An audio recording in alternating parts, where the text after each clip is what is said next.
यातायात प्रतिबंध से परेशान ई रिक्शा चालक, हड़ताल की चेतावनी। वाराणसी के आदित्यनगढ़ पोखरा मलियाना क्षेत्र में ई रिक्शा चालकों की समस्याओं को लेकर मंगलवार को ई रिक्शा चालक कल्याण समिति की अहम बैठक हुई। समिति अध्यक्ष घनश्याम यादव के नेतृत्व में आयोजित इस बैठक में रूट नंबर 4 के चालकों और मालिकों ने यातायात प्रतिबंध और जबरन यू टर्न की व्यवस्था पर नाराजगी जताई। चालकों का कहना है कि लंका चौराहा से आने के बाद प्रशासन द्वारा बीच रास्ते में यू टर्न करवाने से यात्रियों को लेने में परेशानी हो रही है, जिससे उनकी आमदनी प्रभावित हो रही है। बैठक में मांग उठी कि प्रशासन बीच मार्ग में ई रिक्शा के लिए कट या वैकल्पिक रास्ता उपलब्ध कराए ताकि यात्रियों को सुविधा मिले और चालकों की रोजी रोटी सुरक्षित रहे। साथ ही चालकों ने जबरन चालान काटे जाने की शिकायत करते हुए इसे तत्काल रोकने की मांग की। समिति ने निर्णय लिया कि समस्याओं का जल्द समाधान न होने पर रूट नंबर 4 के सभी रिक्शा चालक हड़ताल और बड़ा आंदोलन करेंगे। पदाधिकारियों ने प्रशासन से शीघ्र वार्ता कर समाधान निकालने की मांग की है। काशी वार्ता न्यूज से जुड़े रहने के लिए सब्सक्राइब और लाइक करें। सबसे पहले तो हम ये कमियां हमारी क्या है, कमियों को हम भी कैसे दूर। घनश्याम यादव, रिक्शा चालक कल्याण समिति से जिलाध्यक्ष। घनश्याम जी, आज किस प्रकार का यहाँ पर आप लोग जो है ये टोटो चालक जो टोटो बंद किए हो, क्या पूरी समस्या क्या है?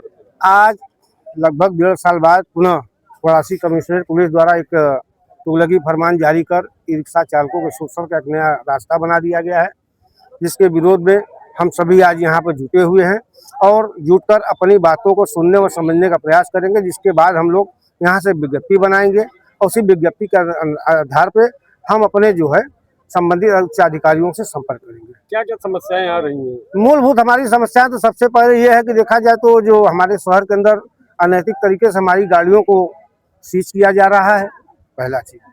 दूसरी चीज, हमको विभिन्न मार्गों पर जाने से रोक दिया गया है। वाराणसी कमिश्नरेट पुलिस ने जो रोड चयनित किया है, हम उसी रोड पर चल रहे हैं, उसके बावजूद आप चौराहे का हवाला देकर हमको रोक रहे हैं। हम ऑलरेडी संगठन डिमांड कर चुका है कि हमको चौराहा मुक्त हम स्वयं देने को तैयार हैं, ऑटो रिक्शा दोनों तैयार हैं। उसके साथ साथ हम चाह रहे हैं कि जो नगर निगम के जो स्टैंड है वो चौराहे से 150 मीटर की दूरी पे है, वहाँ तक आने के लिए हमको चौराहा का ही उपयोग करना पड़ रहा है। अगर हमारा प्रशासन चाहे तो उन स्टैंडों के पास हमारा जो है कट खोल देता तो हम लोग सीधे अपने स्टैंड के अंदर होते। ये टोटो कहाँ कहाँ चलती है और कहाँ कहाँ आप लोग को दिक्कतों का सामना करना पड़ता है? मूल रूप से ये तो देखिए, जो हमारी टोटो चल रही है, जस्ट मैं आपको बता दूं, ये 4 नंबर रूट की गाड़ियां हैं जो लंका चितईपुर थाना क्षेत्र के अंतर्गत लोगों का है, ठीक है। और हमको चलने के लिए मालवीय चौराहा से रविदास गेट तक दिया गया है, बैंक ऑफ बड़ौदा दिया गया, चौराहा दिया गया है, हाँ, नगमा तक दिया। इसी प्रकार रविदास गेट से संकट मोचन तिराहा दिया गया है। तो संकट मोचन तिराहा से होते हुए हमको जो है कॉलोनी से होते हुए सुंदरपुर, रविदास गेट चौराहा से थाना अलंकार, ट्रामा सेंटर के और सामने घाट पुल के नीचे आदि स्थलों से। दिक्कत कहाँ पे होता है? दिक्कत मेन इस समय हमारी जो है, जैसा कि आप सभी को मालूम है कि जो हम इस समय लंका चौराहे पर हमारी गाड़ियों को रुका जा रहा है। तकनीकी प्रॉब्लम ये है कि इस समय पूरे उत्तर प्रदेश के जनपदों से हमारे BHU ट्रामा सेंटर के अंदर जो मरीज आते हैं वो ट्रेन से आते हैं, ट्रेन से वो लंका आ जाते हैं, लंका से फिर जो है हम उनको उनके गंतव्य तक छोड़ते हैं। वो चाहे BHU के अंदर हमको छोड़ना हुआ या ट्रामा सेंटर के अंदर छोड़ना हुआ। बहुत से ऐसे मरीज या दिव्यांग होते हैं जो चल नहीं पाते हैं, बड़े बुजुर्ग हैं जो चल नहीं पाते, हमें लोग उसको रास्ता देते हैं, सहारा देते हैं। लेकिन आज हमारा ही गाड़ियों को रोक दिया गया है। हमको चौराहे के आसपास बोला गया है कि 100 मीटर आप नहीं आएंगे। हम 100 मीटर के हम 150 मीटर छोड़ रहे हैं भाई।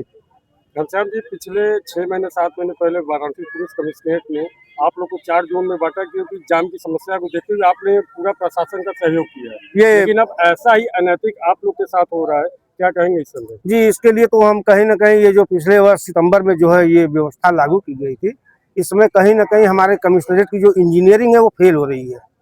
इसलिए कि आप ही द्वारा ये चीज तय किया गया, आप ही द्वारा ये चीज लागू किया गया, उसमें किसी भी संगठन के द्वारा आपने कोई भी चीजों को, बातों को आपने उसमें एक्सेप्ट नहीं किया।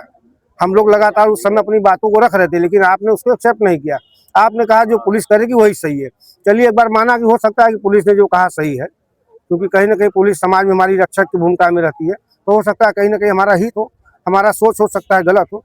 लेकिन आज वही पुलिस पुनः अपने ही इंजीनियरिंग क्यों फेल हो रही है?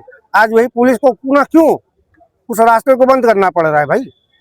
जब आपने जोन बांट रखा है, पहले हमारी जनसंख्या लंका पे जो है 7,000 8,000 रिक्शा आती थी, जिसमें जो आज येलो जोन की भी गाड़ियां थी, ग्रीन जोन की गाड़ियां थी, रेड जोन की गाड़ियां, वो सारे लंका आते थे, लेकिन आपने उनको जोन में बांध दिया।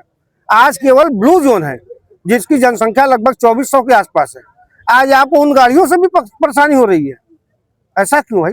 ये चौराहे पे आप लोग किस चीज का पैसा देते, पर्ची किस चीज का आप लोग कटा? ये नगर निगम का कट्टा दिया। तो वो तो आप लोग के लिए स्टैंड बनाया होगा। ऐसा है, मैं बताऊं, शांत रहिए भाई। भैया ऐसा है कि हम लोग जो चौराहे पर 10 रुपया नगर निगम का शुल्क देते हैं 15 रुपये और 15 रुपया 24 घंटे का होता है, और साथ ही साथ जो है हमको नगर निगम ने बाकायदा स्टैंड दिया है, लेकिन हमारे वाराणसी कमिश्नरेट पुलिस की इंजीनियरिंग इस प्रकार फेल है कि हमको हमारे स्टैंड पर ही खड़ा होने का जगह नहीं मिलता है।